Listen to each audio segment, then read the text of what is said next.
হ্যাঁ, হ্যাঁ, হ্যাঁ। আচ্ছা।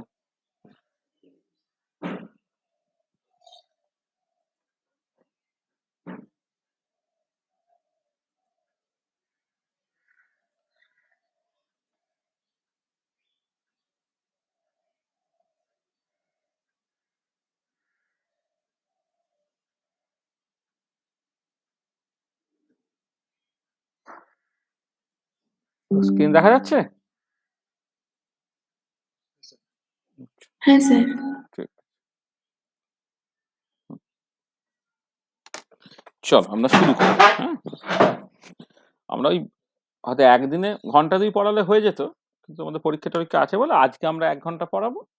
আর আরেকটা দিনে ১ ঘন্টা পড়ালেই আমাদের মানে ইলেকট্রন কাইনেটিক্স আমাদের যতটুকু সিলেবাসে আছে সেইটুকু পাঠ তোমাদের হয়ে যাবে। ঠিক আছে? আচ্ছা আমাদের যে জিনিসটা অ্যাকচুয়ালি এখানে কভার করতে হবে, এই মানে এমনিতে তো হেডিং এর মধ্যে লেখাই আছে ইলেকট্রোড কাইনেটিক্স। তাতে যেটা সিলেবাসে তোমাদের আছে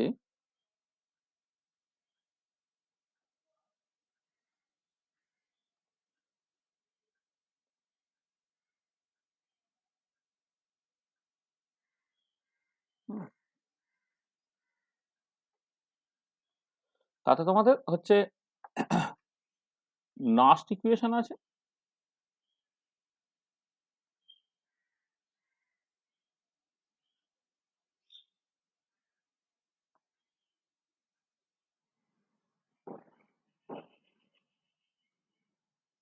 বাটলার ফোরমার ইকুয়েশন আছে, আর সেখান থেকে তোমার টাফেল ইকুয়েশন আছে।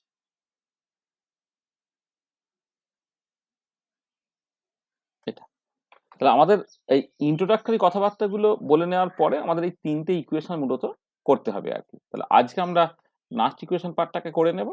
আর নেক্সট ক্লাসে বাটলার ফোরমার এবং টাফেল ইকুয়েশনটাকে আমরা করে নেব আরকি। আর টাফেল ইকুয়েশন আলাদা করে ভাবার কিছু নেই। বেসিক্যালি বাটলার ফোরমার ইকুয়েশনটা তার একটা স্পেশাল কেসে মানে বাটলার ফোরম্যান ইকুয়েশনটা বা স্পেশাল কেসে বলার থেকেও বটা হচ্ছে যে তোমার কারেন্ট ভার্সেস পোটেনশিয়াল যে ছবি আর কি বা কারেন্ট ভার্সেস ওভার পোটেনশিয়াল যেটা বেসিক্যালি তার যে এক্সপ্রেশন সেই এক্সপ্রেশনটা বিভিন্ন লিমিটে কখনো বাটলার ফোরম্যান ইকুয়েশন কখনো টাফেল ইকুয়েশন কি করে রিডিউস করে একটা জেনারেল ইকুয়েশন থেকে আমরা ওটাকে আনার চেষ্টা করবো আর কি। ঠিক আছে, সেটা আরেকটা ক্লাসে আমরা বলবো। তাহলে আমাদের আজকে যেরকম ভাবে জিনিসটাকে আলোচনা করতে চাইছি আর কি, তাহলে আজকে আমরা যেটা করব এটা একদমই বিএসসির মতো করে জিনিসটাকে করব। যে আমরা ধরো আজকে যে অ্যাপ্রোচটা আর কি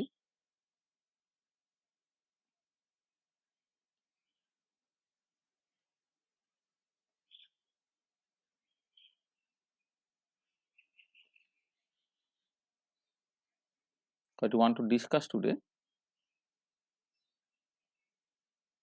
একদম নাস্ট ইকুয়েশন যেহেতু আছে, তোমার তো আল্টিমেটলি ইকুয়েশনটাকে আনা দরকার।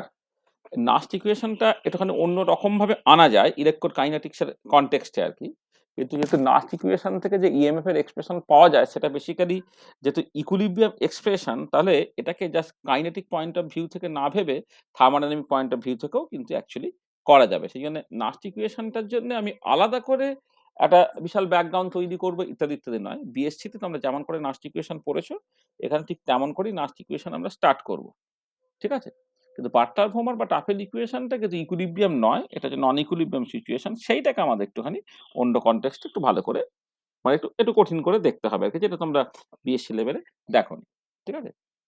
তাহলে আমরা যেটা দেখতে চাইছি মানে যেভাবে পরপর করে করবো আরকি সেটা হচ্ছে যে ১ম এ আমরা মানে ব্রিফ ইন্ট্রোডাকশন দেব।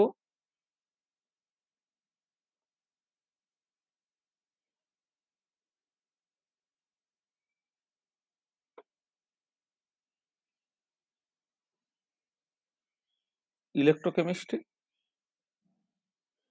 বিএসসি লেভেলে তো ইলেকট্রোকেমিস্ট্রি ঠিক আছে একটা সার্টেন লেভেল পর্যন্ত পড়েছো। কিন্তু এমএসসি লেভেলে অন্ততপক্ষে আমাকে যে পার্টটা পড়াতে দেয়া হয়েছে সেখানে ইলেকট্রোকেমিস্ট্রি জাস্ট স্টার্ট হচ্ছে আরকি। হ্যাঁ?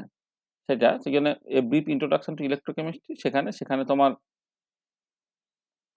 এই আয়নিক্স বলতে আমি অ্যাকচুয়ালি কি বুঝছি,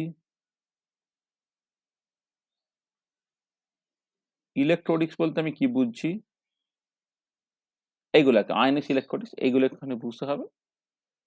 আর এই আয়নিক্স পার্টটাকে নিয়ে আমাদের আলোচনা করতে হবে না। আয়নিক্স মানে বেসিক্যালি যেখানে কন্ডাক্ট্যান্স রিলেটেড কথাবার্তা বলা হয়, হ্যাঁ? ডিবাই-হুকেল থিওরি, ডিবাই-হুকেল অন-শেকার থিওরি এইসব কথাবার্তাগুলো বলা। মানে ion ion interaction, ion solvent interaction, হ্যাঁ? তারপরে কন্ডাক্ট্যান্স রিলেটেড যে জিনিসপত্রগুলো আরকি, সেইগুলো। সেগুলো অলরেডি আলোচিত হয়েছে। সেগুলো আমাদের আলোচনা করতে হবে না। ইলেকট্রনিক্স নিয়ে অ্যাকচুয়ালি কথাবার্তা বলতে হবে। ইলেকট্রনিক্স মানেই বেসিক্যালি ইলেকট্রোড কাইনেটিক্স। মানে ইলেকট্রনিক্স অর এটাই হচ্ছে তোমার ইলেকট্রোড কাইনেটিক্স আরকি।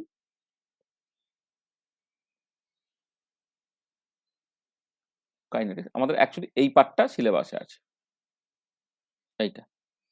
আর আয়নিক্স পার্টটা ইলেক্ট্রোকেমিস্ট্রির মধ্যে somehow জানি না এই সেমিস্টারে তোমাদের ছিল না কিনা, কিন্তু অন্তত আমাকে পড়াতে বলেনি। যেখানে তোমার ওই আয়নিক কন্ডাক্টেন্স, তারপরে ডি-বাই-হুকেল লিমিটিং ল, ডি-বাই-হুকেল অন-শেকার থিওরি ইত্যাদি, ইত্যাদি নিয়ে যেখানে আলোচনা করা হবে। এটা। তাহলে আমরা সরাসরি নাস্ট ইকুয়েশনে চলে আসার জন্য আমরা যেটা নেক্সট আসবো, এই ইলেকট্রোকেমিক্যাল সেল নিয়ে কিছু কথাবার্তা বলবো। তারপরে আসবো থার্মোডায়নামিক্স অফ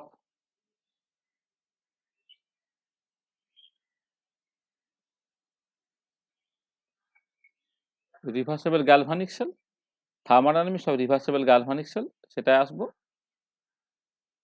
হুম, ঠিক আছে? Thermodynamics of reversible galvanic cell এটায় আসবো। তারপরে আমরা চলে আসবো তোমার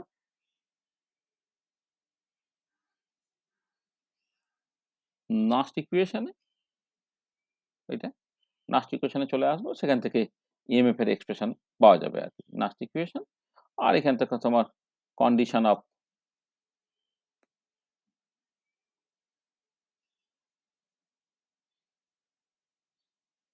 স্পন্টানিটি অ্যান্ড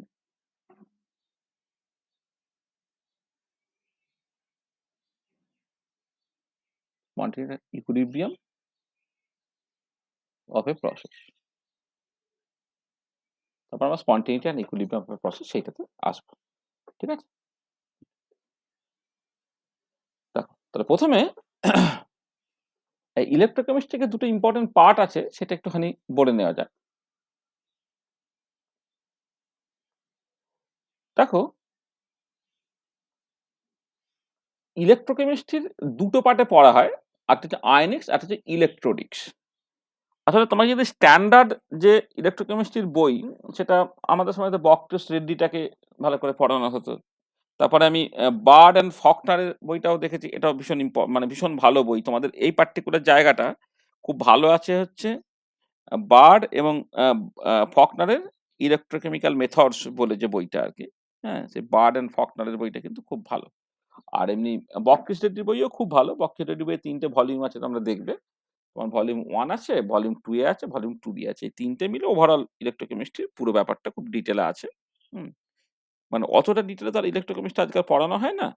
কিন্তু আমাদের সময়ে তো অনেকটা ডিটেইলে পড়ানো হতো, বা আরো আগে আরো ডিটেইলে পড়ানো হতো, বা কিছু, কিছু পার্টিকুলার জায়গায় আছে যেখানে ইলেকট্রোকেমিস্ট্রি খুব ডিটেইলে পড়ানো হয়। এখন হয়তো কোয়ান্টাম মেকানিক্স বা রিলেটেড জিনিসপত্রই একটু বেশি পড়ানো হয়। কিন্তু তাতে এই বকটেস রেড্ডির বই এগুলো একদম ভীষণ পপুলার বই। সব বই লোকই দেখে এই বইটা রেফার করে। কিন্তু অতটা বই অ্যাকচুয়ালি ওই একটা ছোট্ট পাঠের জন্য বা ছোট্ট ইউনিটের জন্য অসুবিধে।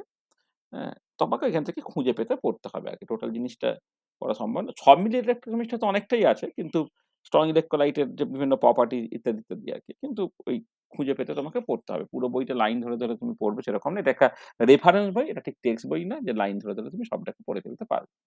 ঠিক আছে? আচ্ছা, আমরা আমাদের যতটুকু লাগবে আরকি, হ্যাঁ? সেইটুকু আমরা মোটামুটিভাবে বলে দেওয়ার চেষ্টা করব আরকি। ঠিক আছে? আচ্ছা, ১ম এ আয়নিক্স বলতে আমি কি বুঝি?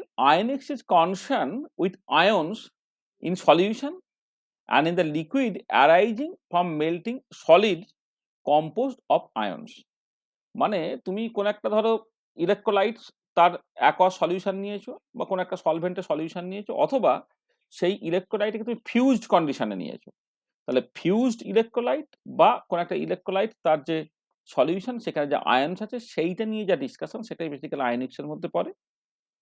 এই আয়নিক্সটা হচ্ছে basically physical chemistry of ionically conducting solutions.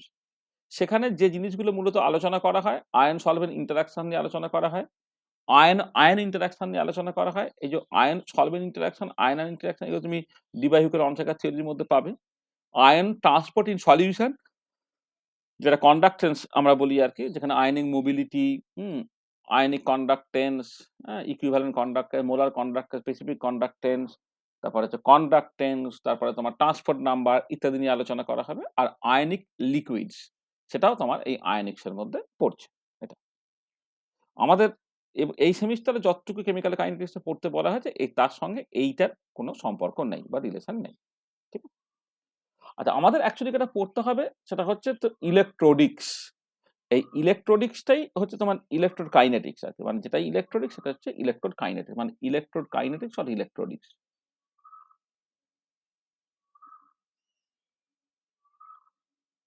Kinetics একেই বলা হচ্ছে তোমার ইলেকট্রোডিক্স। তাহলে electrodics is concern with the region between an electronics and an ionic conductor and the transfer of electric charges arose it. মানে বেসিক্যালি কি হচ্ছে যে যখন তুমি ধরো কোনো একটা ইলেকট্রোড বা কোনো একটা মেটাল যখন কোনো একটা ইলেকট্রোলাইটিক সলিউশনের মধ্যে তুমি দিচ্ছ, তাহলে ব্যাপারটা হচ্ছে যে বাইরে যখন কোনো একটা সার্কিট কমপ্লিট করা হচ্ছে তাহলে মেটালিক কন্ডাক্টর যেটা সেটা সেমি কন্ডাক্টর হতে পারে। হ্যাঁ, সেখান থেকে ইলেকট্রনের আদান প্রদান, ইলেকট্রন যাতায়াত করছে বা ফ্লো করছে। আবার এদিকে সলিউশনের মধ্যে তোমার বেসিক্যালি আয়নস আছে। তাহলে এই যে একটা কন্ডাক্টর বা কোনো একটা মেটাল যখন তোমার একটা ইলেকট্রোলাইটিক সলিউশনের মধ্যে ডোবানো হচ্ছে, তাতে এই যে এদের মধ্যে যে ইলেকট্রনের আদান প্রদানটা সেটা কেমন করে হচ্ছে বা চার্জটা কেমন করে যাতায়াত করছে, মানে অ্যাট দ্য সারফেস বা অ্যাট দ্য ইন্টারফেস, সেইটা নিয়ে যে আলোচনা সেটাই বেসিক্যালি ইলেকট্রোডিক্স এর মধ্যে পড়ছে বা ইলেকট্রোকাইনেটিক্স এর মধ্যে পড়ছে। These are the physical chemistry of electrically charged interfaces. সেটা দেখবে কখনো কখনো কলয়েড পার্টিকেল একটা যেটা সারফেসটা বেসিক্যালি ইলেকট্রিক্যালি চার্জড, সেটা একটা সলিউশনের মধ্যে রাখা হয়েছে। আর এমনিতে তো তুমি দেখতেই পাচ্ছ যে যখন কোনো একটা ইলেকট্রোড যখন হয় ডাবল লেয়ার টেয়ার তো আমরা সব দেখেছি টেকেছি আর কি। হ্যাঁ, সেগুলো যখন কোনো একটা ইলেকট্রোলাইটিক সলিউশনের মধ্যে ডোবানো হচ্ছে তার একটা ইলেকট্রিক্যালি চার্জড ইন্টারফেস, আর তার যে ফিজিক্যাল কেমিস্ট্রি সেটা ইলেকট্রনিক বা ইলেকট্রোকাইনেটিক্স এর মধ্যে পড়ে। Are the interfacial regions between the metal and solution phase এই জায়গাটা নিয়ে এটা বেসিক্যালি ডিসকাস করবে। মানে যখন আয়নিক্স বলছি তখন বেসিক্যালি বাল্কটা নিয়ে কথাবার্তা বলছে। আর এটা basically interfacial region between the metal and the solution phase. একটা সলিড ফেজ এবং সলিউশন ফেজ তাদের যে ইন্টারফেস সেইটা নিয়ে কথাবার্তা। Mechanism of electronically control surface reaction এই এর ইলেকট্রোকাইনেটিক্স এর মধ্যে পড়ে। হ্যাঁ, যে তোমার mechanism of electrically charged electrically controlled surface reaction. যে সারফেসে যে সমস্ত রিঅ্যাকশন ঘটে, হ্যাঁ, সেখানে তোমার ওই বেসিক্যালি সেটা ইলেকট্রিক্যালি কন্ট্রোলড আরকি, হ্যাঁ, সেইগুলো। তোমার কোনো একটা ডিপোজিশন রিঅ্যাকশন, কোনো একটা প্লেটিং এই ধরনের জিনিস আরকি। এবারে যে how electron transfer occurs between the electronic conductor and the ions next to its surface is the subject of electronics or electrokinetics. যেটা আমি প্রথমও বলেছি সেটা আবার এখানে ভালো করে রিপিট করা হলো যে এইটা নিয়ে আমি অ্যাকচুয়ালি আলোচনা করবো বলে how electron transfer occurs between the electronic conductor and the ions next to its surface is the subject of electronics or electrokinetics. ঠিক আছে এইটা। আচ্ছা, চলো এবারে আমাদের মূলত আলোচনাটা হবে হচ্ছে এই পার্টটাকে নিয়ে, যে কেমন করে কোনো একটা ইলেকট্রনিক কন্ডাক্টর সেটা একটা মেটাল হতে পারে বা সেমি কন্ডাক্টর হতে পারে, আর একটা সলিউশন আছে সেখানে আয়নগুলো এদের মধ্যে কেমন করে তোমার অ্যাকচুয়ালি ইলেকট্রন ট্রান্সফার প্রসেসটা ঘটছে আর কি, সেই যে ডিটেলিংটা সেটাই হচ্ছে তোমার ইলেকট্রনিক্স বা ইলেকট্রোড কাইনেটিক্স এর বিষয়। ঠিক আছে এটা। তাহলে আমরা আমাদের সিলেবাসে যেহেতু ইলেকট্রোড কাইনেটিক্স বা ইলেকট্রনিক্স পার্টটা আছে, সেই জন্য ইলেকট্রোকেমিস্ট্রির কোন পার্টটাকে ইলেকট্রোড কাইনেটিক্স বা ইলেকট্রোনিক্স বলে সেইটা আমরা চলে এলাম। আচ্ছা, এবারে নেক্সট যেটা আমরা করব সেটা হচ্ছে যে যখন নাস্ট ইকুয়েশনের কথা বলি সেটা বেসিক্যালি রিভার্সিবল গ্যালভানিক সেল আর ইএমএফটা তো নাস্ট ইকুয়েশন দিয়ে বোঝানো হচ্ছে।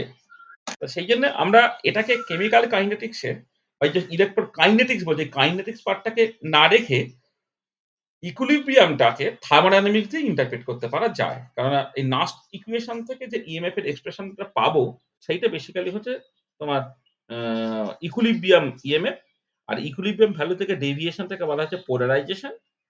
এবারে এই এক্সপেরিমেন্টাল ভ্যালু এবং এই ইকুইলিব্রিয়াম ভ্যালু তার যে ডিফারেন্সটা সেটাকে বলা হচ্ছে ওভার পোটেনশিয়াল। এই যে পোলারাইজেশন, ওভার পোটেনশিয়াল ইত্যাদি রিলেটেড যে ডিসকাশন আছে সেইটার মধ্যে পার্থার ভোমার ইকুয়েশন এবং টাফেল ইকুয়েশনটাকে পড়বে।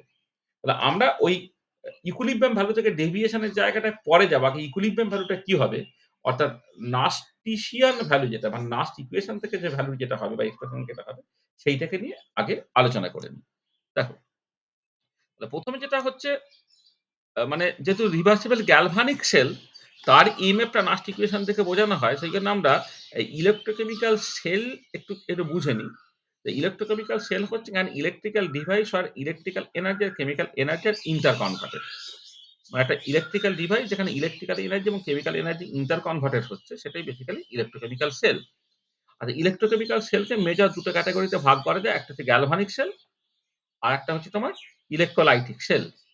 গ্যালভানিক সেলে যেটা হচ্ছে যে একটা স্পন্টেনিয়াস কেমিক্যাল রিঅ্যাকশন হচ্ছে তার জন্য তুমি ইলেকট্রিক্যাল এনার্জি পাচ্ছ। তো electrical energy is obtained as a result of spontaneous chemical reaction. তার মানে স্পন্টেনিয়াস কেমিক্যাল রিঅ্যাকশনটা হচ্ছে তোমার কারণ আর তার এফেক্ট বা ফলটা হচ্ছে তোমার ইলেকট্রিক্যাল এনার্জি। তাহলে electrical energy is obtained as a result of spontaneous chemical reaction. আর ইলেকট্রোলাইটিক সেল হচ্ছে তোমার তোমার এখানে আগে ইলেকট্রিক্যাল এনার্জি দিতে হবে তার জন্য কেমিক্যাল রিঅ্যাকশন ঘটবে। তাহলে chemical reaction tax place when electrical energy supply. তার মানে কি দেখো, ইলেকট্রোকেমিক্যাল সেলে হচ্ছে ইলেকট্রিক্যাল এনার্জি এবং কেমিক্যাল এনার্জি ইন্টার কনভার্টেড হচ্ছে। তার যে দুটো পার্ট যে তোমার যদি আগে স্পন্টেনিয়াস কেমিক্যাল রিঅ্যাকশন হচ্ছে তারপরে ইলেকট্রিক্যাল এনার্জি পেলে অর্থাৎ কেমিক্যাল এনার্জি থেকে ইলেকট্রিক্যাল এনার্জি পাচ্ছ গ্যালভানিক সেলে। আর ইলেকট্রিক্যাল এনার্জি দিলে তবে কেমিক্যাল রিঅ্যাকশন করছে অর্থাৎ কেমিক্যাল এনার্জি পাচ্ছ as a result of electrical energy সেইটাকে বলা হচ্ছে ইলেকট্রোলাইটিক সেল। তাহলে ইলেকট্রোকেমিক্যাল সেল সেখান থেকে গ্যালভানিক সেল আছে, ইলেকট্রোলাইটিক সেল আছে এইটা। হুম, আমাদের আলোচনা হবে সবটাই হচ্ছে গ্যালভানিক সেল নিয়ে কারণ Nernst equation is all about galvanic cell. Galvanic সেলের একটা এক্সাম্পল হচ্ছে ড্যানিয়েল সেল। আমি ড্যানিয়েল সেল দিয়ে কতগুলো ইম্পর্টেন্ট ফিচার যা বুঝিয়ে দিতে চাইছি প্রথমে। তো দেখো এই যে ড্যানিয়েল সেলটা তুমি দেখছো সেখানে ড্যানিয়েল সেলে যে রিঅ্যাকশনটা করছে সেটা হচ্ছে জিঙ্ক যে কপার সালফেটের সঙ্গে রিঅ্যাকশন করে জিঙ্ক সালফেট প্লাস কপার দিচ্ছে। এই যে রিঅ্যাকশনটা এই রিঅ্যাকশন একটা স্পন্টেনিয়াস কেমিক্যাল রিঅ্যাকশন। আর একটা জিনিস বলে নিই যে স্পন্টেনিয়াস কেমিক্যাল রিঅ্যাকশনটা থার্মোডাইনামিক্যালি কিভাবে ডিফাইন হবে যার জন্য ডেল্টা যেটা হচ্ছে তোমার লেস দ্যান 0। ঠিক আছে? আচ্ছা ডিভাইসটা হচ্ছে এরকম যে তোমাকে দুটো বিকার নিতে হচ্ছে। প্রথম যে বিকারটায় তুমি জিঙ্ক একটা প্লেট তাকে জিঙ্ক সালফেট সলিউশনের মধ্যে রেখেছো। আর এখানে যে কপার সেটাকে তুমি কপার সালফেট সলিউশনের মধ্যে রেখেছো। আচ্ছা এবার রিঅ্যাকশনটা থেকে তুমি বুঝতে পারছো যে জিঙ্ক সে Zn2+ ফর্মে সলিউশনে চলে আসছে। তাহলে এই যে জিঙ্ক, জিঙ্ক সালফেট তৈরি করছে মানে কি জিঙ্ক Zn2+ ফর্মে সলিউশনে চলে আসছে। তাহলে সে ওই যে দুটো ইলেকট্রনকে সে কি করলো না এই প্লেটে রেখে এলো। ঠিক আছে? এটা ইলেকট্রন রিচ হয়ে গেল এবং এটা হয়ে গেল অ্যানোড। আর উল্টো দিকে কপার 2+ এর দুটো ইলেকট্রন নিয়ে কপার হিসেবে ডিপোজিট করছে। এখানে দুটো ইলেকট্রন পাবে কোথা থেকে? না এই সকাল ক্যাথোড থেকে পাবে। যেটা হচ্ছে কপার ক্যাথোড। তাহলে জিঙ্ক অ্যানোড আর কপার ক্যাথোড। দেখো পরিষ্কার জিঙ্ক অ্যানোডটা হচ্ছে ইলেকট্রন রিচ আর কপার ক্যাথোডটা হচ্ছে ইলেকট্রন ডেফিশিয়েন্ট। ঠিক আছে? একটা হচ্ছে ইলেকট্রন রিচ, একটা হচ্ছে ইলেকট্রন ডেফিশিয়েন্ট। ঠিক আছে? আচ্ছা এবারে তোমার এদেরকে কানেক্ট করার জন্য একটা সল্ট ব্রিজ তোমাকে ব্যবহার করতে হয়। সল্ট ব্রিজ জিনিসটাকে সেটা পরে তুমি মানে অলরেডি জানো। এগুলো পরে আমরা আলোচনা করব সল্ট ব্রিজ জিনিসটা অ্যাকচুয়ালি কি। আচ্ছা এবারে ওভারঅল যখন সার্কিটটা তুমি কমপ্লিট করছো তখন দেখো ইলেকট্রন রিচ থেকে ইলেকট্রন ডেফিশিয়েন্ট ইলেকট্রোডের দিকে হচ্ছে তোমার ইলেকট্রন যাওয়ার চেষ্টা করবে। তাহলে এটা হচ্ছে বাঁদিক থেকে ডান দিকে হচ্ছে direction of flow of electron. আর ইলেকট্রন যেদিকে যায় কারেন্ট তার উল্টো দিকে ফ্লো করে। তোমার ডিরেকশন অফ কারেন্ট সেটা হচ্ছে তোমার ডান ক্যাথোড থেকে অ্যানোডের দিকে। অ্যানোড থেকে ক্যাথোডের দিকে হচ্ছে direction of flow of electron. আর ক্যাথোড থেকে অ্যানোডের দিকে হচ্ছে direction of flow of current. ঠিক আছে? এইটা। আচ্ছা এবারে এই যে ইলেকট্রোকেমিক্যাল সেলটা তুমি পরিষ্কার দেখতে পাচ্ছ এখানে দুটো কন্টেইনারে দুটো ইলেকট্রোড ডোবানো আছে। তাহলে এই একেকটাকে বলা হয় একেকটা হাফ সেল। তাহলে বাঁদিকটা হচ্ছে অ্যানোড এবং তার সারাউন্ডিং সলিউশন মিলে তোমাকে অ্যানোড হাফ সেল তৈরি করছে। ক্যাথোড এবং সারাউন্ডিং সলিউশন মিলে তোমার ক্যাথোড হাফ সেল তৈরি করছে। তাহলে এই যে অ্যানোড বা ক্যাথোড এরা বেসিক্যালি ইলেকট্রোডস। আর ইলেকট্রোডস কি? না ইলেকট্রোডস হচ্ছে the metallic sometimes non metallic roads or plates which are dipped in electrolytic solution through which charge either comes into the solution or goes out of the solution. মানে এই যে metallic plate বা metallic রডটা তুমি ব্যবহার করছো যেটা basically হচ্ছে external সার্কিটের সঙ্গে সলিউশনের কানেকশনটা নিয়ে আসছে আরকি। অর্থাৎ যে তোমার চার্জটাকে ভেতরে ঢুকতে বা বাইরে বের করতে সাহায্য করে সেটা বেসিক্যালি ইলেকট্রোড। ইলেকট্রোড ২ রকমের হয়। একটা হচ্ছে অ্যানোড, একটা হচ্ছে ক্যাথোড। অ্যানোডে অক্সিডেশন ঘটে, ক্যাথোডে হচ্ছে তোমার রিডাকশন ঘটে। তাহলে অক্সিডেশন হাফ সেল হচ্ছে অ্যানোড আর রিডাকশন হাফ সেল হচ্ছে তোমার বেসিক্যালি ক্যাথোড। ঠিক আছে? অ্যানোডটা এখানে নেগেটিভ ইলেকট্রোড, ক্যাথোডটা হচ্ছে তোমার পজিটিভ ইলেকট্রোড। এটা। তাহলে an electrode and it's surrounding solution তারা মিলে তোমার হাফ শেল তৈরি করছে। Anode and it's surrounding solution তোমাকে অ্যানোড হাফ শেল দিচ্ছে। ক্যাথোড এবং তার সারাউন্ডিং সলিউশন থেকে তোমার ক্যাথোড হাফ শেল দিচ্ছে। তাহলে কতগুলো টার্মিনোলজি এখানে একটুখানি শিখে নিতে হবে। এখানে যেটা আপনি যেটা যে টার্মিনোলজি গুলো এখানে খুব ইম্পোর্টেন্ট হলো, সেটা হচ্ছে কি তোমার ইলেকট্রোড বলতে তুমি কি বুঝছো সেটা দেখলে। ইলেকট্রোডের মধ্যে অ্যানোডকে তুমি বুঝলে, ক্যাথোডকে তুমি বুঝলে, হ্যাঁ? অ্যানোড কাকে বলছি, ক্যাথোড কাকে বলছি তুমি বুঝছো। আচ্ছা, এটা হচ্ছে তোমার এই হাফ শেল বলতে তুমি কি বুঝছো? কোন একটা ইলেকট্রনের মতো সারাউন্ডিং সলিউশন হাফ শেল তৈরি করলো। অ্যানোড হাফ শেলটা কি বুঝতে পারছো? ক্যাথোড হাফ শেলটাকে তুমি বুঝতে পারছো। তো কতগুলো টার্ম আমি একটুখানি বললাম যেটা তোমার পপুলারলি ব্যবহৃত হয়। ঠিক আছে? আচ্ছা, এবারে তাহলে অ্যানোড হাফ শেল রিঅ্যাকশন যখন তুমি দেখবে, অ্যানোডে কিন্তু অক্সিডেশন হয়। তো অ্যানোড হাফ শেল রিঅ্যাকশন এ কি হলো? আচ্ছা, একটা জিনিস বলে নিই যে এটা তুমি জানো অলরেডি, ইলেকট্রন ছেড়ে দেওয়া মানে হচ্ছে অক্সিডেশন, আর ইলেকট্রন নেয়া মানে হচ্ছে তোমার রিডাকশন। ঠিক আছে? ইলেকট্রন ছেড়ে দেওয়া মানে হচ্ছে অক্সিডেশন, ইলেকট্রন নেয়া মানে হচ্ছে তোমার রিডাকশন। এগুলো আগে থেকে জানো বলে আর আলাদা করে এখানে বলা হচ্ছে না। দেখো, জিঙ্ক Zn2+ ফর্মে গেল, তার দুটো ইলেকট্রন ছেড়ে দেবে। ইলেকট্রন ছেড়ে দেওয়া হবে সেখানে অক্সিডেশন। অ্যানোডে সেটা ঘটবে, অ্যানোডে অক্সিডেশন ঘটবে। আর ক্যাথোডে হচ্ছে কপার 2+ ইলেকট্রন নিয়ে কপার হিসেবে ডিপোজিট করলো। সেটা হচ্ছে তোমার ক্যাথোড হাফ শেল রিঅ্যাকশন, যেখানে তোমার রিডাকশন ঘটছে। তাহলে তাহলে হচ্ছে anode half cell reaction, cathode half cell reaction. এক জায়গায় অক্সিডেশন ঘটছে, এক জায়গায় রিডাকশন ঘটছে। ঠিক আছে?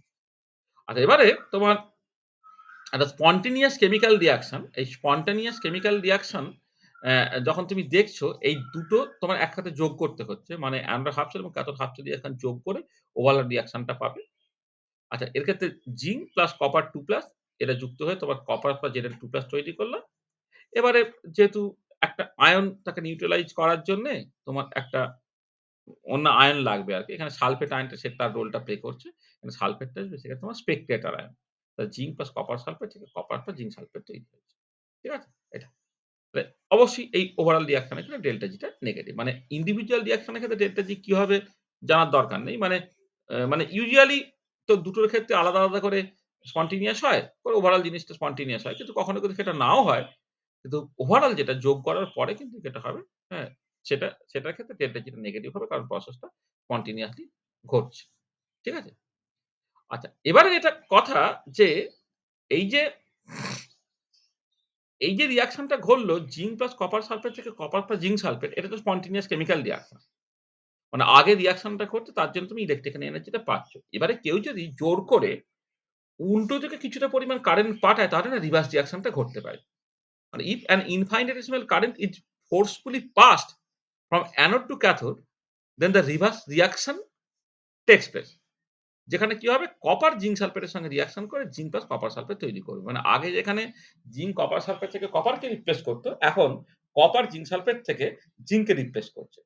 সাডেনলি এই রিঅ্যাকশন এর জন্য ডেল্টা জিটা গ্রেটার দ্যান 0 হবে। আগেরটা কিন্তু ডেল্টা জি লেস দ্যান 0 হয়। এখন ডেল্টা জি গ্রেটার দ্যান 0 হবে। অর্থাৎ এই রিঅ্যাকশনটা এমনি হলে নন স্পন্টেনিয়াস।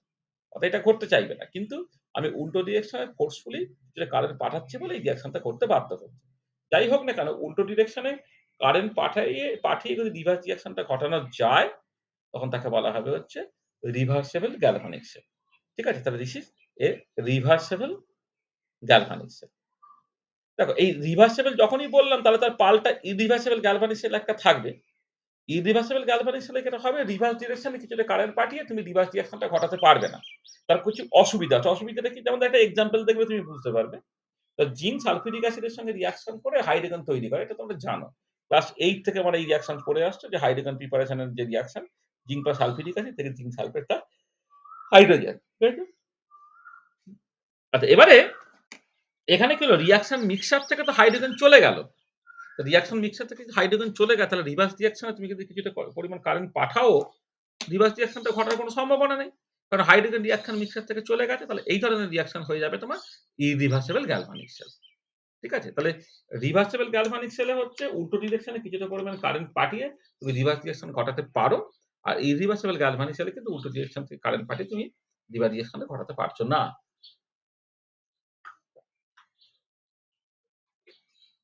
ঠিক আছে? এটা।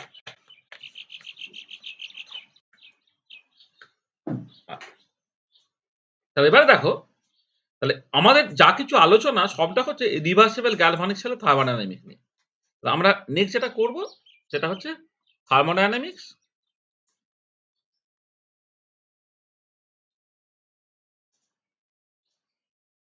অফ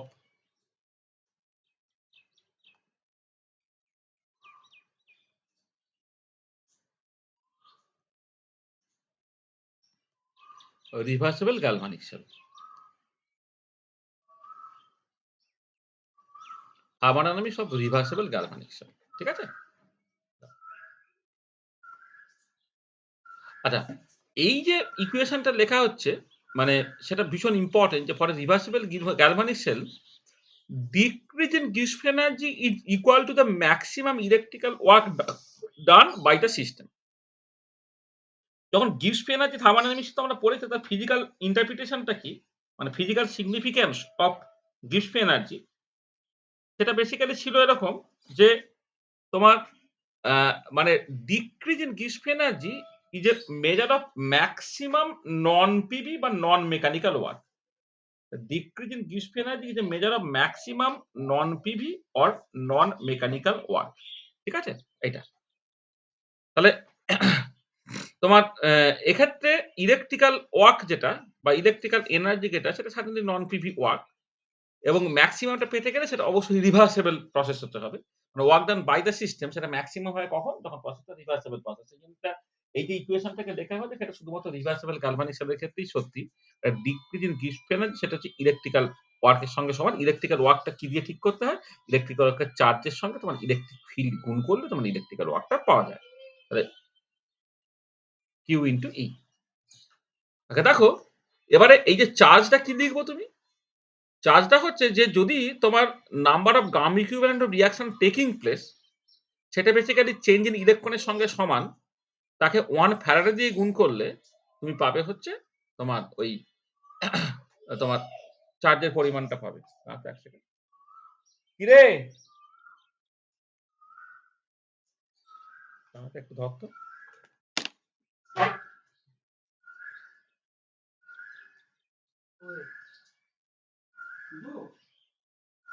বলছিস?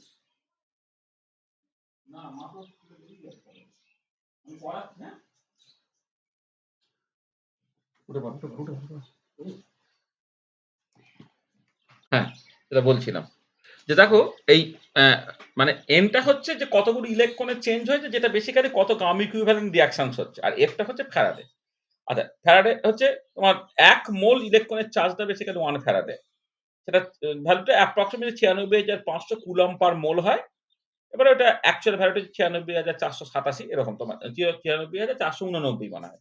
৯৬,৪৮৯ এরকম তার নরমাল ভ্যালুটা হয়, কিন্তু নিউমেরিক্যাল ক্যালকুলেশন করার সময় হচ্ছে তুমি এটাকে এইভাবে লিখতে পারো। আচ্ছা, তাহলে এফ এর ইউনিটটা হবে, এর ইউনিট তুমি মোল লিখবে আর এফ এর ইউনিট হচ্ছে কুলম্ব পার মোল লিখবে।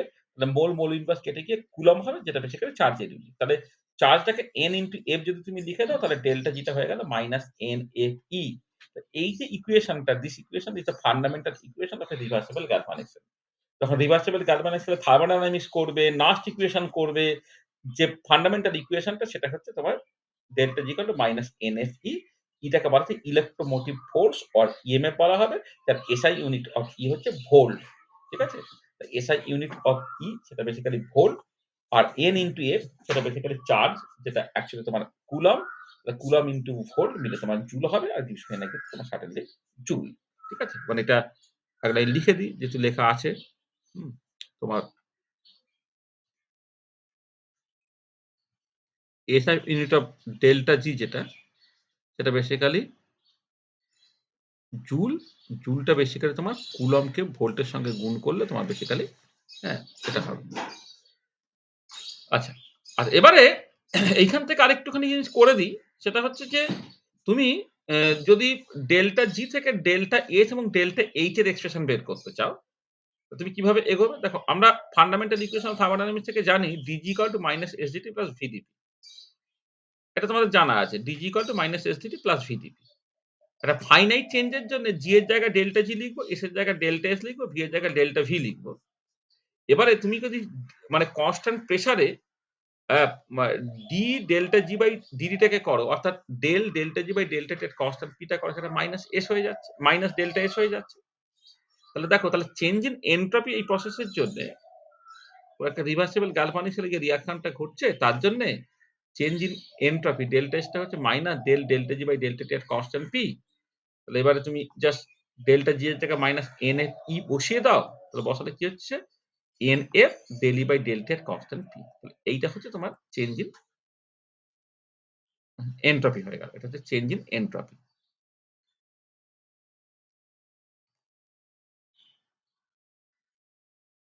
চেঞ্জ ইন এনট্রপি হচ্ছে এইটা।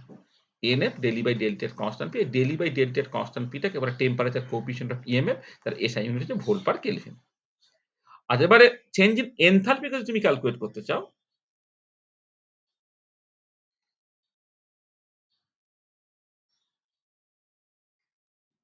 দেখো যেহেতু অলরেডি ডেল্টা এস এবং ডেল্টা জি আমার কাছে জানা আছে সেখানে ডেল্টা জি ডেফিনেশন থেকে মানে জি এর ডেফিনেশন তো জি কট এইচ মাইনাস টি এস আর কনস্ট্যান্ট টেম্পারেচারে ফেলে গেলে ডেল্টা জি সমান লিখতে পারো ডেল্টা এইচ মাইনাস টি ডেল্টা এস সেখান থেকে ডেল্টা এইচটা হয়ে গেল কত ডেল্টা জি প্লাস টি ডেল্টা এস। এবার ডেল্টা জি এর জায়গায় তুমি মাইনাস এন এফ ই বসিয়ে দিলে ডেল্টা এস এর জায়গায় n F del E by delta এর কনস্ট্যান্ট পি বসিয়ে দিলে সেখান থেকে ডেল্টা এইচটা পেয়ে গেলে minus N F E plus n F T into del E by delta এর কনস্ট্যান্ট পি। তো এটা এখান থেকেও করা যায়। কারণ আমি অলরেডি ডেল্টা এস এর এক্সপ্রেশনটাকে বের করে রেখেছিলাম বলে যদি ডেল্টা এস এর এক্সপ্রেশন তুমি বাইপাস করতে চাও তাহলে অল্টারনেটিভলি তুমি এটাকে গিবস হেলমজ রিলেশন থেকে পেয়ে যেতে পারো। গিবস হেলমজ রিলেশন থেকে যেহেতু delta G equal to delta H plus T into delta G by delta T এর কনস্ট্যান্ট পি। এখান থেকে ডেল্টা এইচটা পেয়ে গেলে কত সেটা delta G minus T into delta G by delta T এর কনস্ট্যান্ট পি। ডেল্টা জি এর জায়গায় মাইনাস এন এফ ই বসিয়ে দাও মাইনাস টি এখানে ডেল টি ডেল্টা জি এর জায়গায় মাইনাস এন এফ ই আবার একবার বসিয়ে দাও তাহলে আলটিমেটলি ডেল্টা এইচ হচ্ছে minus NFE plus NFT del E by delta এর কনস্ট্যান্ট। মানে আগে যেটা পেয়েছে এক্স্যাক্টলি তোমার সেটা। আচ্ছা তাহলে দেখো তাহলে আমি এই যখন রিভার্সিবল গ্যালভানিক সেলের যখন থার্মোডাইনামিক্স নিয়ে কথাবার্তা বলছি তখন হচ্ছে delta G equal to minus NFE this is the fundamental equation. সেখান থেকে তুমি ডেল্টা এস এবং ডেল্টা এইচ এর এক্সপ্রেশনটা তুমি পেয়ে গেলে। আচ্ছা এবারে আমি একটা রেডক্স রিঅ্যাকশন নিয়ে কথাবার্তা বলবো। সেই রেডক্স রিঅ্যাকশনের ক্ষেত্রে এই যে ইএমএফ এর এক্সপ্রেশনটাকে বের করতে চাইছি। Delta G equal to minus NS E যেটা ই হচ্ছে ইএমএফ বলা হচ্ছে সেই ইএমএফ এর এক্সপ্রেশনটা আমি বের করতে চাই। আচ্ছা দেখো অ্যাকচুয়ালি যখন কোনো একটা কেমিক্যাল রিঅ্যাকশন আমরা দেখি তখন তো তোমার এই অ্যাসিড বেস রিঅ্যাকশন আর রেডক্স রিঅ্যাকশন ২ রকমের রিঅ্যাকশন হয়। রেডক্স রিঅ্যাকশনের মধ্যে রিডাকশন এবং অক্সিডেশন দুটোই থাকে।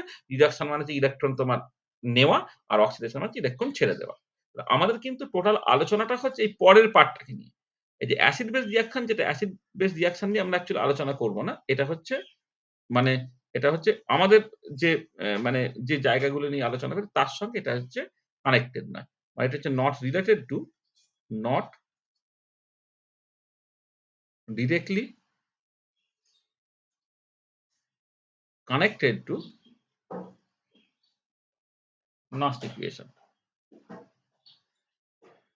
Not directly connected to Nast equation. এটা Nast equation এর সাথে কিন্তু directly connected না। ঠিক আছে? আর রেডক্স রিঅ্যাকশন যেটা এর সঙ্গে অ্যাকচুয়ালি Nast ইকুয়েশনটা তোমার কানেক্টেড। ঠিক আছে? তাহলে আমরা এই একটা পার্টিকুলার রেডক্স রিঅ্যাকশন প্রথমে রিডাকশন রিঅ্যাকশন নিয়ে আমরা স্টার্ট করব। দেখো নাস্ট ইকুয়েশনটাকে করার জন্য আমরা শুরুটা করছি এরকম একটা জায়গা থেকে কনসিডার এ টিপিক্যাল রিডাকশন রিঅ্যাকশন। একটা টিপিক্যাল রিডাকশন রিঅ্যাকশন দিয়ে আমরা স্টার্ট করছি। রিডাকশন রিঅ্যাকশন দেখো এরকম Mn প্লাস n ইলেকট্রন থেকে M তৈরি হচ্ছে। মানে ইলেকট্রন অ্যাকসেপ্ট করা হচ্ছে সেইজন্য এটা রিডাকশন। আচ্ছা এবারে ভ্যান ডর্ফ রিঅ্যাকশন আইসোথার্মটা তোমার জানা আছে।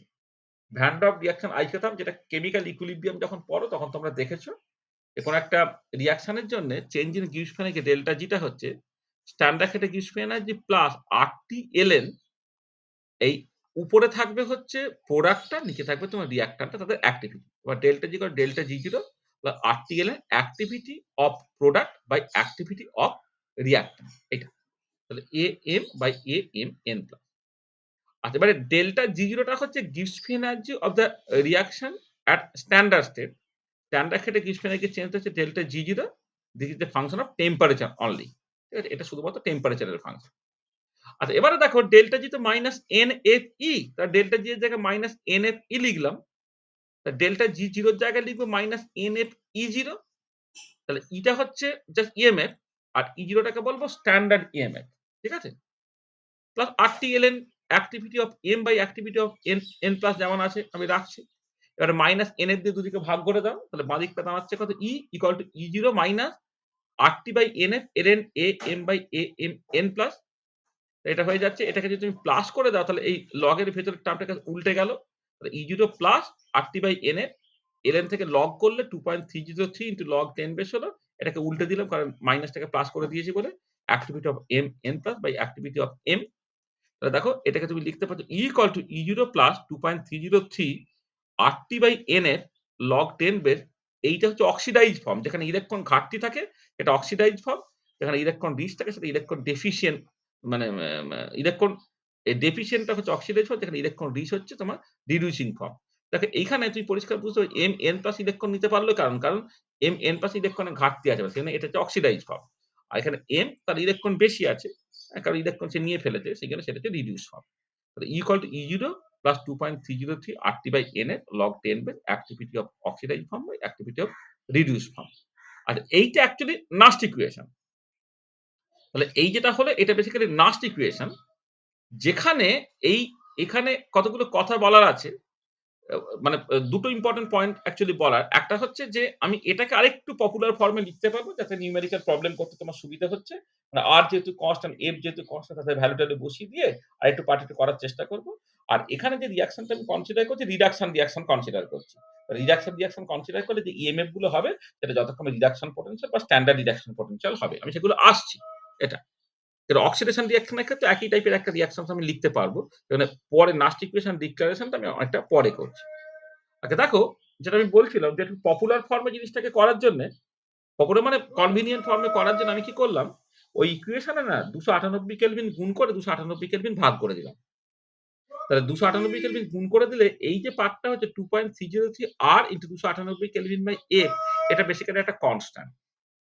দেখো 2.303 হলো R এর ভ্যালুটা SI ইউনিটে 8.314 জুল পার কেলভিন পার মোল হলো।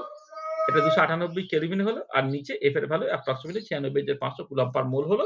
এটাকে করলে তোমার বেরোবে কত 0.0591 ভোল্ট তোমার বেরোবে।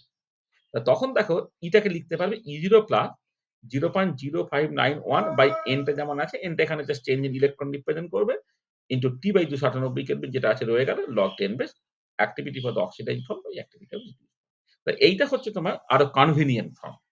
এবার একটা স্পেশাল কেসে যদি 25 ডিগ্রি সেন্টিগ্রেডে তুমি থাকো অর্থাৎ 298 কেলভিনে থাকো তাহলে টিটা 298 কেলভিন নিচে 298 কেলভিন কেটে গেল ইটা হয়ে গেল E0 plus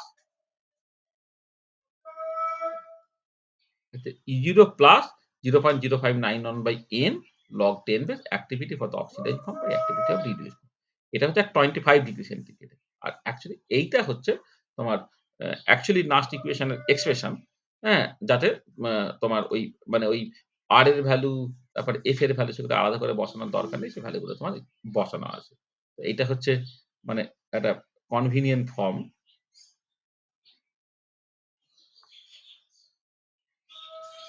of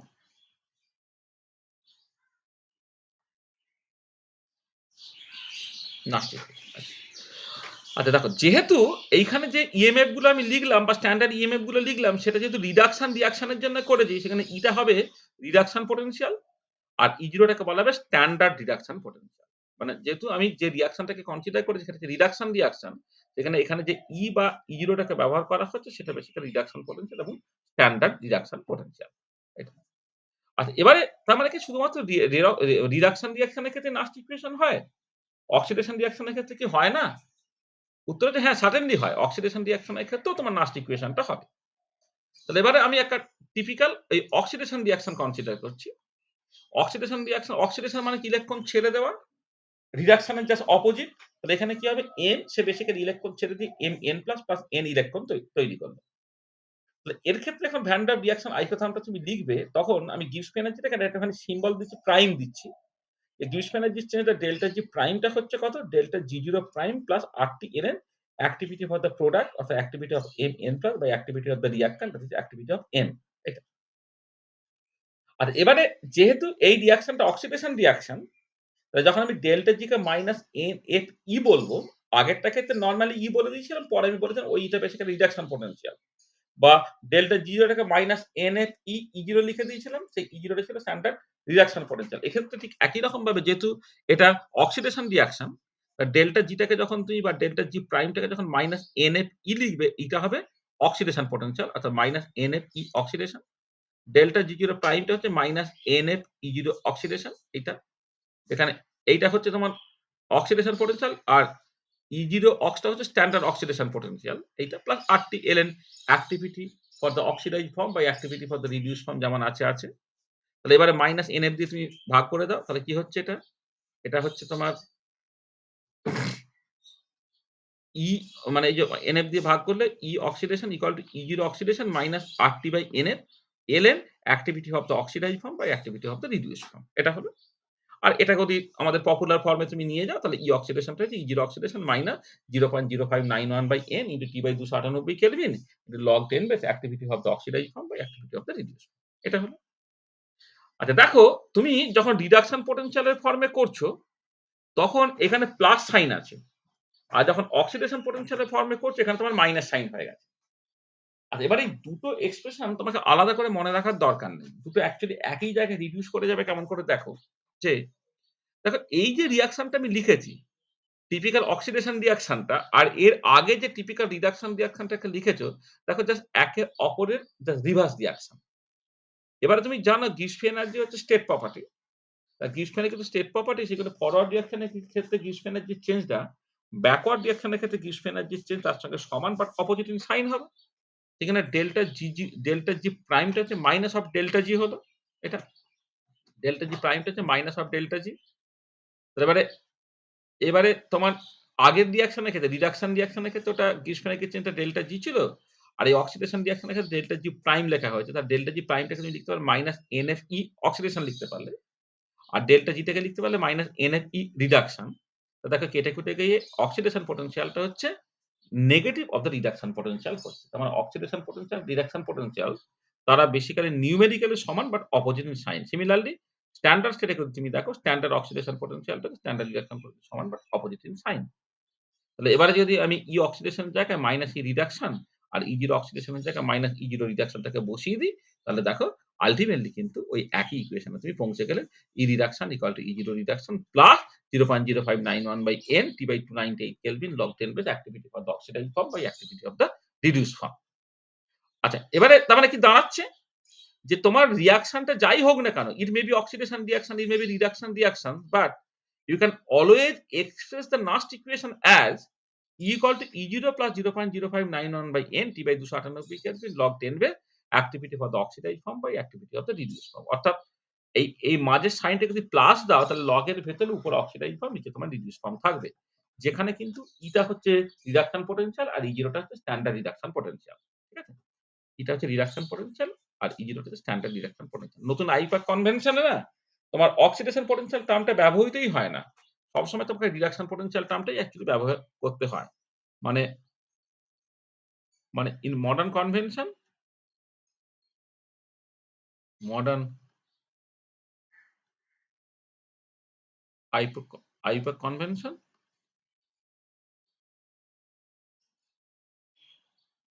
oxidation potential এই যে টার্মটা is no longer used ব্যবহৃত হয় না। we should always use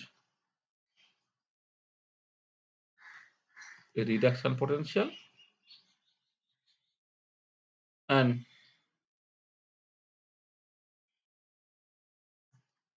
standard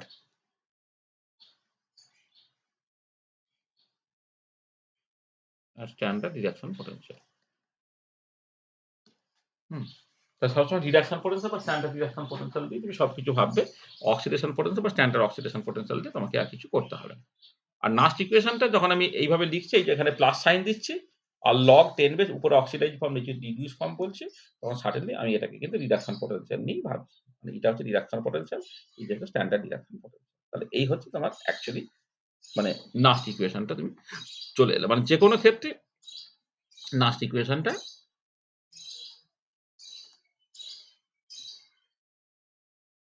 এটা তোমার নাস্ট ইকুয়েশন। ঠিক আছে? আচ্ছা এবারে যেটা হচ্ছে যে আমি যখন নাস্ট ইকুয়েশনটাকে লিখলাম দেখো আইদার অক্সিডেশন রিঅ্যাকশন বা রিডাকশন রিঅ্যাকশন দিয়ে স্টার্ট করেছি। কিন্তু রেডক্স রিঅ্যাকশনের ক্ষেত্রে তো অক্সিডেশন রিডাকশন দুটো একসাথে ঘটে। মানে কোন একটা ইলেকট্রোকেমিক্যাল সেলে দুটো যে হাফ শেল আছে অ্যানোড হাফ শেল এবং cathode half cell, anode half শেলে অক্সিডেশন ঘটছে, ক্যাথোড হাফ শেল রিডাকশন ঘটছে। করে তোমাকে ওভারঅল রিঅ্যাকশনটা একটা লিখতে হয় তো? কিন্তু আমি যেভাবে নাস্ট ইকুয়েশনটা ডিরাইভ করলাম সেখানে আইদার অক্সিডেশন রিঅ্যাকশন কনসিডার করেছি, না হলে রিডাকশন রিঅ্যাকশন কনসিডার করেছি। এবারে হচ্ছে যে যদি কোন একটা ওভারঅল সেল রিঅ্যাকশন দেখি তার জন্য নাস্ট ইকুয়েশন তুমি কেমন করে লিখবে? দেখো আমার একটা রেসিপি আছে যেটা অ্যাকচুয়ালি ম্যাক্সিমাম লোকে ফলো করে। সেটা হচ্ছে কি তুমি ওভারঅল রিঅ্যাকশন এর জন্য নাস্ট ইকুয়েশন একবারে লিখতে যেও না ১ম এ। তুমি যেকোনো একটা রেডক্স রিঅ্যাকশনকে ১ম এ দুটো ভাগে ভেঙে নাও। একটা হচ্ছে অ্যানোড হাফ শেল রিঅ্যাকশন, আরেকটা হচ্ছে ক্যাথোড হাফ শেল রিঅ্যাকশন অর্থাৎ অক্সিডেশন হাফ শেল রিঅ্যাকশন এবং রিঅ্যাকশন হাফ শেল রিঅ্যাকশন ফর্মে লিখে নাও। লিখে ফেলো। লিখে তুমি জাস্ট ওই আ আ তোমার অ্যানোড হাফ শেল রিঅ্যাকশন এর জন্য নাস্ট ইকুয়েশন তার মতো করে লেখো, ক্যাথোড হাফ শেল রিঅ্যাকশন এর তার মতো করে নাস্ট ইকুয়েশন লেখো। করে ফাইনালি তুমি দেখবে যে ওভারঅল সেলের জন্য ইএমএফটা ই ক্যাথোড মাইনাস ই অ্যানোড করেই তুমি বেসিক্যালি পেয়ে যাবে। ঠিক আছে? তো দেখো কি করা হচ্ছে? না ই অ্যানোডটা হচ্ছে মানে দেখো আমি এই রিঅ্যাকশনটাকে পার্টিকুলারলি এক্সাম্পল হিসেবে নিচ্ছি। ড্যানিয়েল সেলের যে রিঅ্যাকশনটা হচ্ছে জিঙ্ক প্লাস কপার সালফেট থেকে copper plus zinc sulphate. Anode half cell reaction হচ্ছে জিঙ্ক থেকে Zn2+ হলো প্লাস দুটো ইলেকট্রন। সেখানে ই অ্যানোডটা হচ্ছে E0 অ্যানোড প্লাস 0.0591/2 কারণ দুটো ইলেকট্রনের চেঞ্জ হচ্ছে into T/298 কে means log 10 এর activity of Zn2+ by activity of Zn solid। R activity of Zn solid হচ্ছে তোমার 1 ধরে নিতে হয়। মানে যেকোনো সলিডের অ্যাক্টিভিটি 1 ধরতে হয়। সেজন্য E for the anode হয়ে গেল E0 for the anode plus 0.0591/2 into T/298 can be log 10 by the activity of Zn2+। এটা এটাকে তুমি জাস্ট অ্যানোডটাকে এইরকম ভাবে কাপেল করে লিখতে পারো যে E Zn2+ by Zn হচ্ছে E0 Zn2+ by Zn plus 0.0591/2 T/298 can be log 10 base activity of Zn2+। আচ্ছা এবারে এই যে রিঅ্যাকশনটা এটা কিন্তু অক্সিডেশন রিঅ্যাকশন তাহলে এর জন্য কিন্তু গিবস এনার্জির চেঞ্জটাকে দেখো। অ্যানোডের যে রিঅ্যাকশনটা ঘটছে তার জন্য গিবস এনার্জির চেঞ্জটা আমি লিখব কি ডেল্টা যেটা হচ্ছে মাইনাস NFE ইটা হবে অক্সিডেশন কারণ এটা অক্সিডেশন রিঅ্যাকশন। আর অক্সিডেশন পোটেনশিয়াল রিডাকশন পোটেনশিয়াল সমান অপোজিট সাইন বলে ই অক্সিডেশন এর জায়গায় তুমি মাইনাস ই রিডাকশন যদি বসিয়ে দাও এটা বেরোলো কত প্লাস NFE রিডাকশন এটা বা NFE অ্যানোড রাদার মানে এখানে এই যে রিডাকশন পোটেনশিয়ালটা বেসিক্যালি অ্যানোডের যে ইএমএফ আছে সেইটা। আই থিংক একই রকম ভাবে ক্যাথোড হাফ শেল রিঅ্যাকশন এর ক্ষেত্রে তুমি এক্সাক্টলি একই রকম ভাবে এগোলে ই ক্যাথোডটা হচ্ছে E0 ক্যাথোড প্লাস দেখো তুমি অক্সিডেশন রিঅ্যাকশন ভাবছো না রিঅ্যাকশন ভাবছো বা আলাদা কথা। তোমার সবসময় এটা লিখতে হচ্ছে এখানে প্লাস সাইন দিলে log 10 বেস উপরে অক্সিডাইজ ফর্ম নিচে রিডিউস ফর্ম লিখতে হবে। তাহলে কপার 2+ এর অ্যাক্টিভিটি বাই কপারের অ্যাক্টিভিটি 1 হয়ে যাচ্ছে। এখানে E ফর কপার 2+ কপার হচ্ছে E0 copper 2+ copper plus 0.0591/2 T/298 kelvin log 10 base activity of copper 2+। এটা।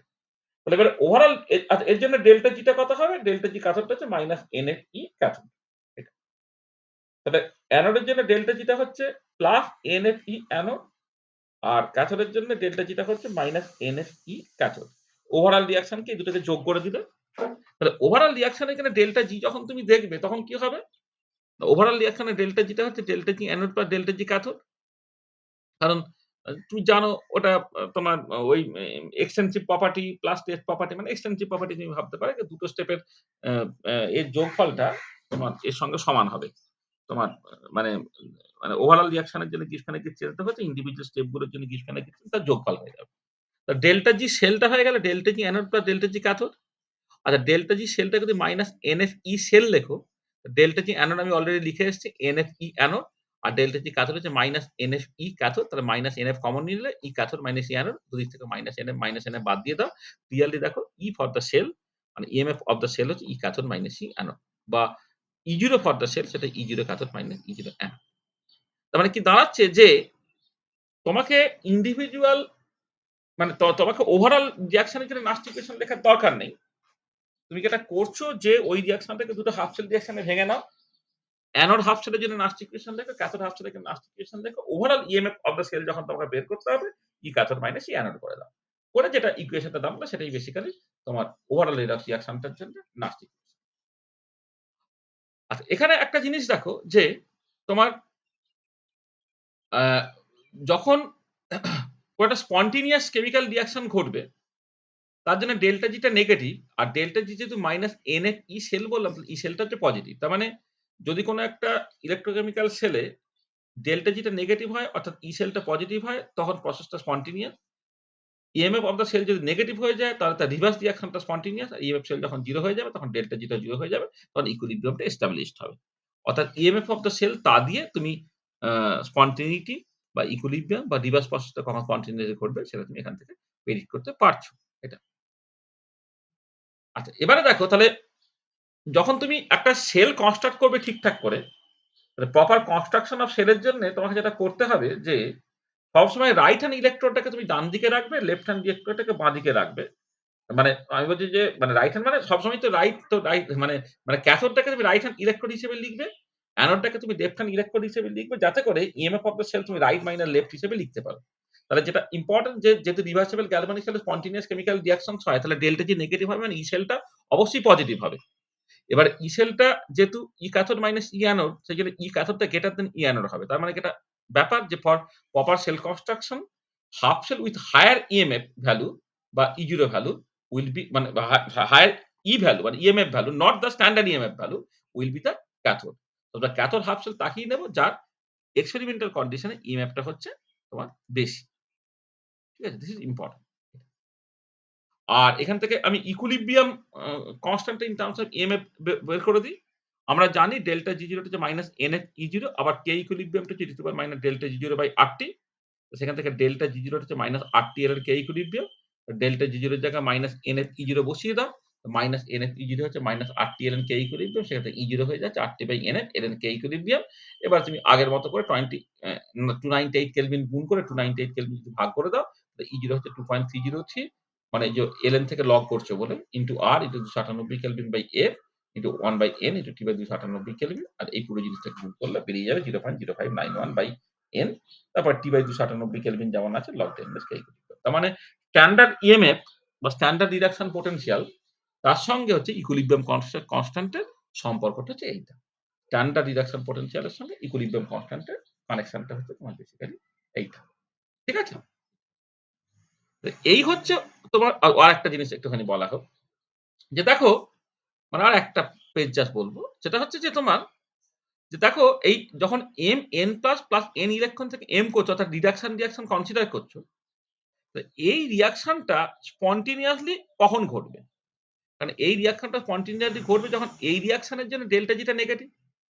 আচ্ছা এবার এই রিঅ্যাকশনে যদি ডেল্টা জি টা নেগেটিভ হয় তাহলে ডেল্টা জি যদি মাইনাস nf ই রিডাকশন সেটা কিন্তু নেগেটিভ তাহলে ই রিডাকশনটা কি পজিটিভ। তার মানে এটা দাঁড়াচ্ছে যে এই রিডাকশন পোটেনশিয়াল মানে এই প্রসেসটা কন্টিনিউয়াস হওয়া মানে হচ্ছে রিডাকশন পোটেনশিয়ালটা তোমার পজিটিভ হতে হবে। আচ্ছা এবারে এই পার্টিকুলার কেসে রিডাকশন পোটেনশিয়াল তুমি এক্সপ্রেস করবে কেমন করে? E M N plus by M অর্থাৎ উপরে অক্সিডাইজ ফর্ম থাকবে নিচে রিডিউসড ফর্ম থাকবে। ঠিক আছে? তাহলে এবারে কথাটা হচ্ছে যে এই পার্টিকুলার প্রসেসটা যদি স্পন্টেনিয়াসলি ঘটে তার মানে এম এন প্লাস সে কি করছে? সে ইলেকট্রনটা অ্যাকসেপ্ট করছে বলেই তো এই প্রসেসটা স্পন্টেনিয়াসলি ঘটছে। তাহলে এম এন প্লাস যদি ইলেকট্রনটাকে অ্যাকসেপ্ট করে স্পন্টেনিয়াসলি তার মানে কি অ্যাকসেপ্ট করে সে নিচে রিডিউসড হলো। নিচে যখন রিডিউসড হয় সে অপরকে কি করবে? অক্সিডাইজ করবে। তার মানে যদি তোমার দেখো যে ইএমএফ অফ দ্য সেলটা পজিটিভ হয়ে গেছে এখানে E M N plus by M টা পজিটিভ হয়ে গেছে তার মানে হচ্ছে এম এন প্লাস টা হচ্ছে অক্সিডাইজিং এজেন্ট। ঠিক আছে? এবং যত মানে ইএমএফ টা যত বেশি হবে এম এন প্লাস টা হচ্ছে তত স্ট্রঙ্গার অক্সিডাইজিং এজেন্ট। মানে higher the value of reaction potential of M N plus M couple stronger is the oxidising power of N plus. মানে যত ইএমএফ ভ্যালুটা বেশি হবে তত ডেল্টা জি টা নেগেটিভ তত এম এন প্লাস টা কন্টিনিউয়াসলি ইলেকট্রন অ্যাকসেপ্ট করে এম তৈরি করতে চাইবে অর্থাৎ এম তত বেশি অক্সিডাইজিং এজেন্ট হবে। আচ্ছা এবারে অক্সিডেশন রিঅ্যাকশন তুমি কনসিডার করো। ধরো এম থেকে M N plus plus N electron হচ্ছে যেখানে এম টা ইলেকট্রনটা ছেড়ে দিচ্ছে। আর এই প্রসেসটা স্পন্টেনিয়াস যদি হয় তাহলে ডেল্টা যে অক্সিডেশন এটা সেটা যে লেস দ্যান 0 হবে অর্থাৎ ই অক্সিডেশনটা গ্রেটার দ্যান 0 হবে। ই অক্সিডেশন গ্রেটার দ্যান 0 হওয়া মানে হচ্ছে ই রিডাকশনটা হচ্ছে তোমার লেস দ্যান 0 কারণ ডেল্টা যে অক্সিডেশনটা মাইনাস এনএফ ই অক্সিডেশন। তাহলে এই প্রসেসটা কন্টিনিউয়াসলি ঘটার জন্য ডেল্টা যে অক্সিডেশন নেগেটিভ হওয়া মানে ই অক্সিডেশনটা পজিটিভ হয় অর্থাৎ ই রিডাকশনটা নেগেটিভ হয়। তার মানে এই প্রসেসটা স্পন্টেনিয়াস হতে গেলে ই রিডাকশনটা নেগেটিভ হতে হবে। তার মানে কি? তার মানে এম সহজে ইলেকট্রনটাকে ছেড়ে দেবে। তাহলে এম যদি ইলেকট্রন ছেড়ে দেখে নিজে অক্সিডাইজ হলো তখন অপরকে রিডিউস করবে। তার মানে তোমার যত হচ্ছে তোমার এম এর ভ্যালুটা মানে সরি এম এর জন্যে তোমার এই রিডাকশন পোটেনশিয়ালটা যত নেগেটিভ হবে, মানে m এর জন্য তো হবে না, মানে mn+m এই কাপেলটার জন্য রিডাকশন পোটেনশিয়াল যত নেগেটিভ হবে এই প্রসেসটা তত স্পন্টেনিয়াসলি ঘটবে। অর্থাৎ mটা তত স্ট্রঙ্গার রিডিউসিং এজেন্ট হবে। তাহলে দেখো এই যত নেগেটিভ রিডাকশন পোটেনশিয়াল হবে তত তোমার স্ট্রঙ্গার রিডিউসিং এজেন্ট, আর যত বেশি বা পজিটিভ তোমার রিডাকশন পোটেনশিয়াল হবে mn+ থেকে তত ভালো হচ্ছে অক্সিডাইজিং এজেন্ট। তাহলে অক্সিডাইজিং এজেন্ট এবং রিডিউসিং এজেন্টটা তুমি জাস্ট এর ভ্যালু থেকে বলে দিতে পারছো। ঠিক আছে? এইটা। যেমন ধরো এখানে তোমার এই যে প্রসেসটা জিঙ্ক থেকে Zn2+ হওয়া আর কপার 2+ থেকে কপার হওয়া, এটা তো তোমার স্পন্টেনিয়াসলি ঘটছে। হ্যাঁ? কারণ এক্ষেত্রে যেটা ইম্পোর্টেন্ট যে জিঙ্ক মানে stronger reducing agent than copper, সেখানে জিঙ্ক অপরকে রিডিউস করবে, নিজে অক্সিডাইজ হবে। কিন্তু এই রিভার্সটা ঘটবে না। ঠিক আছে? সেটা ইএমএফ এর ভ্যালু থেকে তুমি বলে দিতে পারছো। ঠিক আছে? তাহলে এই হচ্ছে বেসিক্যালি নাস্ট ইকুয়েশন এবং তার রিলেটেড জিনিসপত্র। এবারে আমি এই পিপিটিটা তোমাদের দিয়ে দেব। যেটা হচ্ছে যে যেখানে এই যে কনসেপ্ট গুলো ইন্ট্রোডিউস করা হলো, যে কনসেপ্টের উপরে বেস করে খান ৫ এ নিউমেরিক্যাল প্রবলেম করা আছে। তোমার মূলত হচ্ছে থার্মোডায়নামিক্স অফ এ রিভার্সিবল গ্যালভানিক্স এর সেই রিলেটেড প্রবলেম গুলো। ঠিক আছে?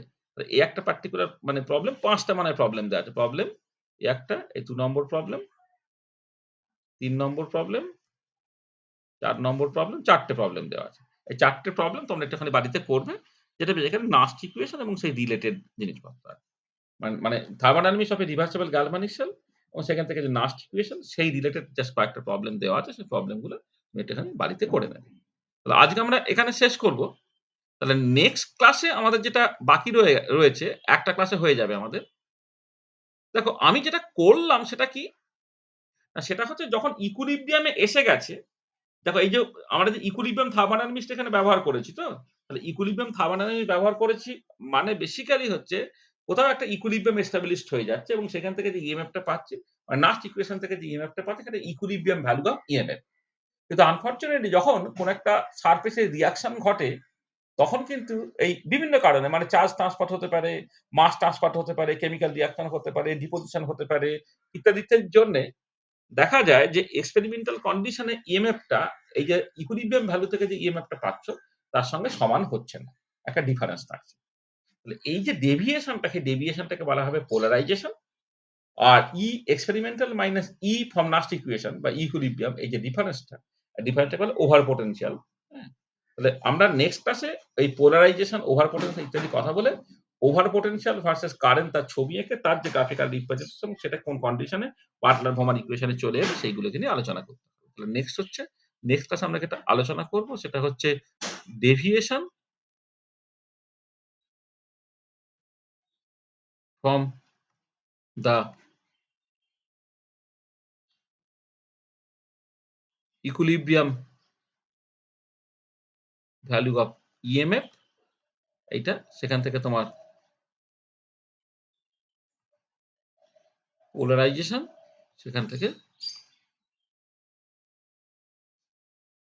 ওভার পোটেনশিয়াল, সেখান থেকে হচ্ছে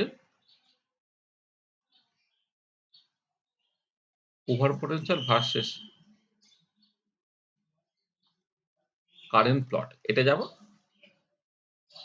এবার এইখান থেকে তোমার নেক্সট এখান থেকে চলে যেতে হবে তোমার ওই মানে এই ওভার পোটেনশিয়াল ভার্সেস কারেন্ট যে প্লটটা পাচ্ছ সেটাই একটা স্পেশাল কেসে তোমার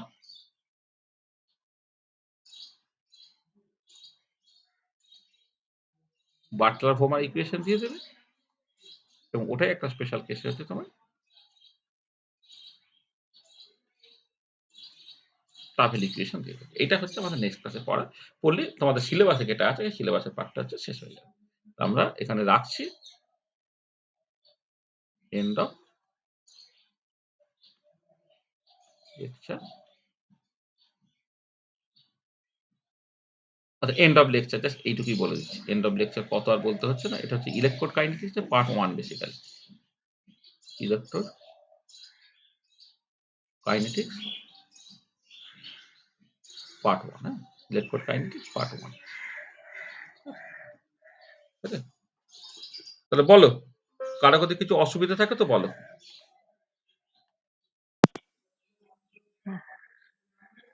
বুঝতে পেরেছো তো সবটা?